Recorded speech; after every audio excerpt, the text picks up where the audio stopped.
Hello everyone. In this video, we'll briefly discuss about the British administration in India. The British administration was run by four main principal institutions and they are civil service, army, police, judiciary. So British administration in the 4 department ஓட தலைமையில் தான் நடந்துச்சு. British அட்மினிஸ்ட்ரேஷனில் இருக்கிற first main டிபார்ட்மெண்ட்டை பற்றி பார்க்கலாம், civil service. இந்த first civil service அப்படின்ற இந்த டேர்மை பிரிட்டிஷ் ஈஸ்ட் இந்தியா கம்பெனி தான் யூஸ் பண்ணாங்க.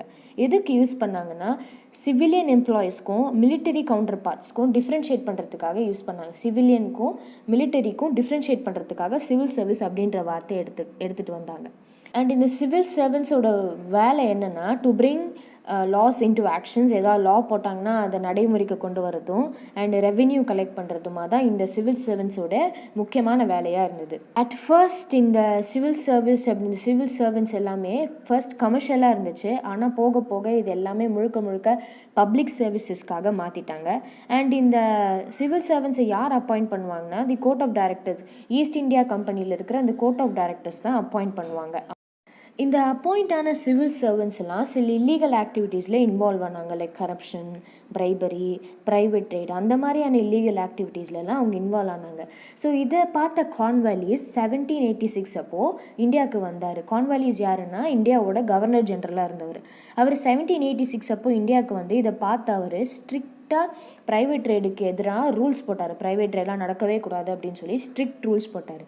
அவர் அந்த ரூல்ஸ் மட்டும் போட்டது இல்லாமல் இந்த கம்பெனியில் வேலை செய்கிற சர்வன்ஸ் எல்லாருக்குமே, சிவில் சர்வன்ஸ் எல்லாருக்குமே சேலரியை ரொம்ப ஏற்றி கொடுத்தாரு. அண்ட் அதான் வேர்ல்டுலே இந்தியாவில் இருக்க சிவில் சர்வன்ஸ் தான் ஹையஸ்ட் பெய்டு சிவில் சர்வெண்ட்டாக இருந்தாங்க. ஏன்னா அந்த சேலரி அவ்வளோ ஹையாக இருந்துச்சு.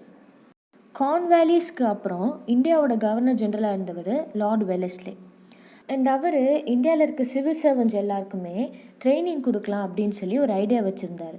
அதனால அவர் 1800s அப்போது ஃபோர்ட் வில்லியமில் ஒரு காலேஜ் கட்டி அங்கே இருக்கிற எல்லா சிவில் சர்வன்ஸ்க்கும், இந்தியாவில் இருக்கிற எல்லா சிவில் சர்வன்ஸ்க்கும் லிட்ரேச்சர், சயின்ஸ் அண்ட் லாங்குவேஜஸில் ட்ரைனிங் கொடுத்தாரு.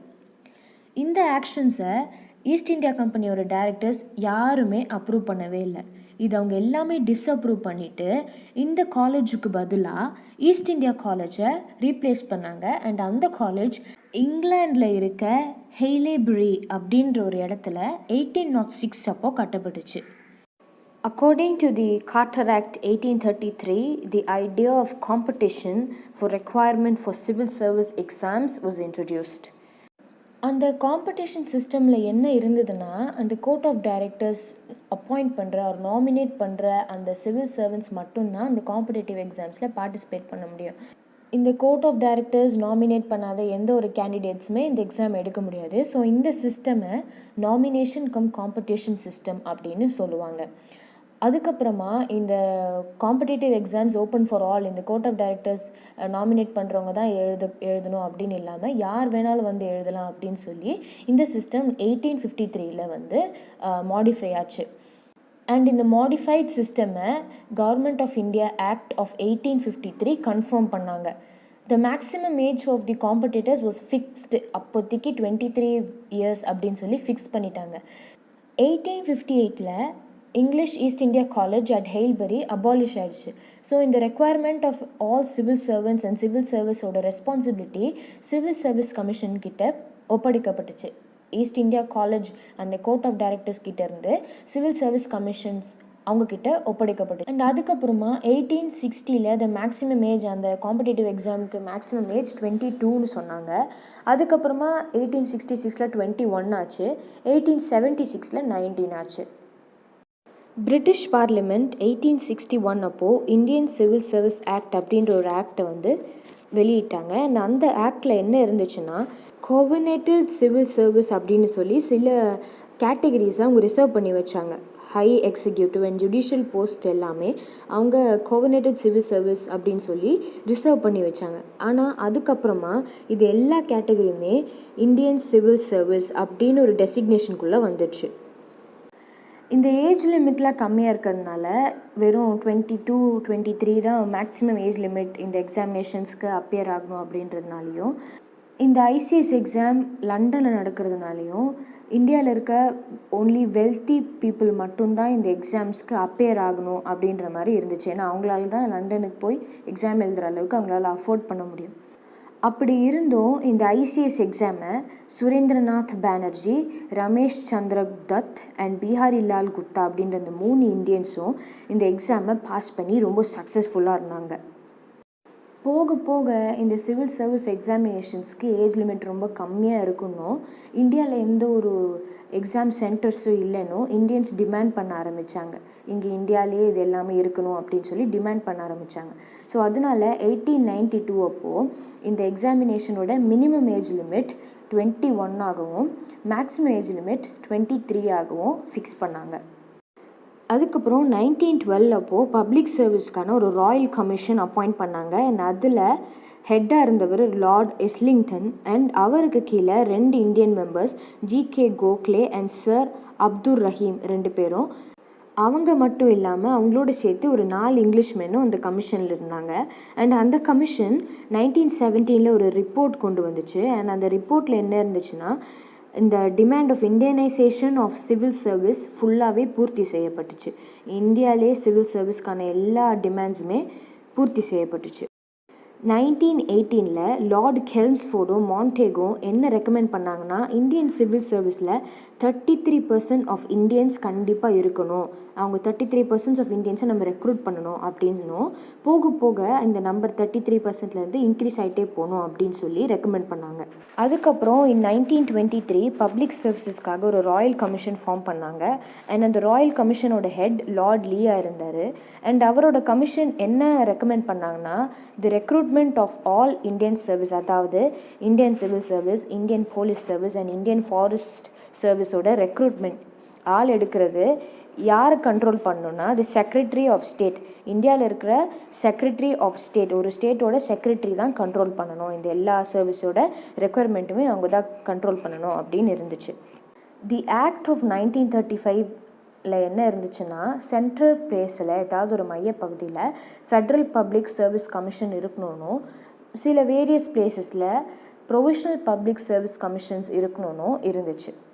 அது மட்டும் இல்லாமல் 1 or more பிளேசஸில் ஜாயிண்ட் பப்ளிக் சர்வீஸ் கமிஷன்ஸும் இருக்கலாம் அப்படின்னு இருந்துச்சு. பிரிட்டிஷ் அட்மினிஸ்ட்ரேஷனோட செகண்ட் பில்லராக என்ன இருந்துச்சுன்னா ஆர்மி. இந்த ஆர்மியை ஈஸ்ட் இந்தியா கம்பெனியில் ரெக்ரூட் பண்ண ஆரம்பிச்சுது. அண்ட் அந்த ரெக்ரூட் பண்ண அந்த சோல்ஜர்ஸ் எல்லாருமே சிப்பாய் அப்படின்னு சொல்லி ஃபர்ஸ்ட் கூப்பிட்டாங்க.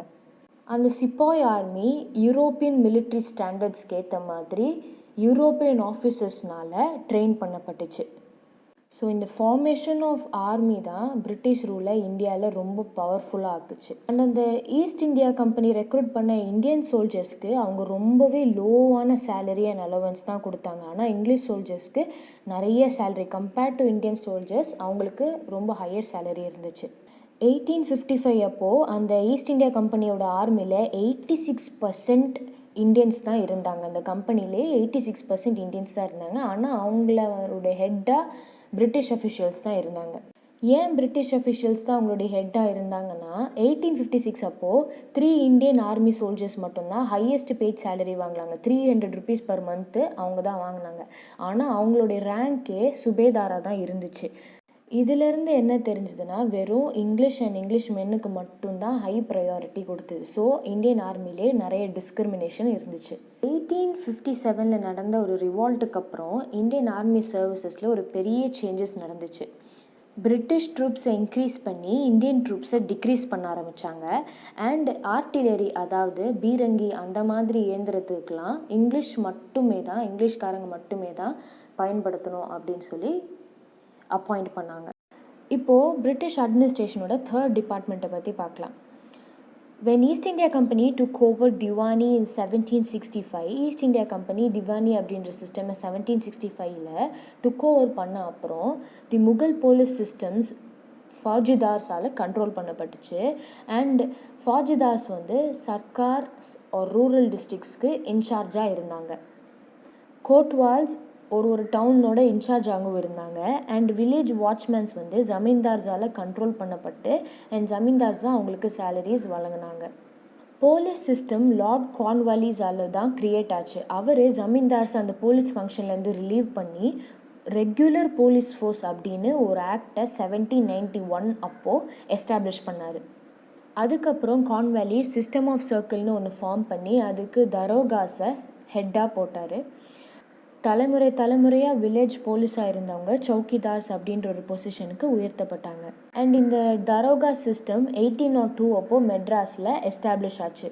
டிஸ்ட்ரிக்ட் சூப்பர்டென்ட் ஆஃப் போலீஸ் உருவாகிறதுக்கு முன்னாடி எல்லா தானாஸுமே டிஸ்ட்ரிக்ட் ஜட்ஜால் கண்காணிக்கப்பட்டாங்க. அதுக்கப்புறமா 1808 சூப்பர்டென்ட் ஆஃப் போலீஸ் அப்படின்னு அப்பாயிண்ட் பண்ணி ஈச் டிவிஷனுக்கு சூப்பர்டென்ட் ஆஃப் போலீஸ் அப்பாயிண்ட் பண்ணாங்க. டிஸ்ட்ரிக்ட் கலெக்டர்ஸ் தான் இந்த போலீஸ் ஃபோர்ஸுக்கு ஹெட்டாகவும் அவங்க செய்கிற எல்லா டாஸ்க்குமே கண்ட்ரோல் பண்ணிகிட்டு இருந்தாங்க. The last and final department, அதாவது ஜுடிஷியல் சிஸ்டம் பற்றி பார்க்கலாம். டூயல் கவர்மெண்ட் சிஸ்டம் 1772 அப்போ அபாலிஷ் ஆயிடுச்சு. ஸோ இந்த ஈஸ்ட் இந்தியா கம்பெனி எல்லா responsibility of collecting revenues and administration of ஜஸ்டிஸை அவங்க கையில் எடுத்துக்கிட்டாங்க. அதுக்கப்புறம் திவானி அடாலட் அண்ட் ஃபௌஜ்தாரி அடாலட்டை எஸ்டாப்ளிஷ் பண்ணாங்க. ரெகுலேட்டிங் ஆக்ட் 1773 படி ஒரு சுப்ரீம் கோர்ட் கல்கட்டாவில் செட் பண்ணாங்க. அண்ட் இந்த கோர்ட்டில் ஒரு சீஃப் ஜஸ்டிஸும் 3 ஜட்ஜஸும் இருந்தாங்க. ஸோ கல்கட்டாவில் ஃபார்ம் ஆன இந்த சுப்ரீம் கோர்ட் மாதிரி மெட்ராஸில் இன்னொரு சுப்ரீம் கோர்ட் உருவாக்குனாங்க 1801. அண்ட் பாம்பேயில் 1803 இன்னொரு சுப்ரீம் கோர்ட் உருவாக்குனாங்க. அதுக்கப்புறம் இந்தியன் லா கமிஷன் ஒரு எஸ்டாப்ளிஷ் பண்ணி எல்லா லாஸையும் ஒன்றா கம்பைல் பண்ணாங்க. அண்ட் ஹோல் எம்பையர், ஹோல் இந்தியாவுக்கே இந்த லாஸ் தான், இந்த செட் ஆஃப் லாஸ் மட்டும்தான் அப்படின்னு சொல்லி எஸ்டாப்ளிஷ் பண்ணாங்க.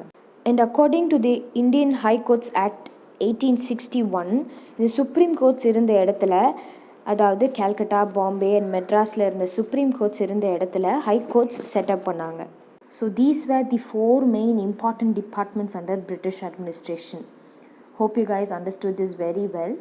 Stay tuned for further updates. Do not forget to subscribe and like. Thank you.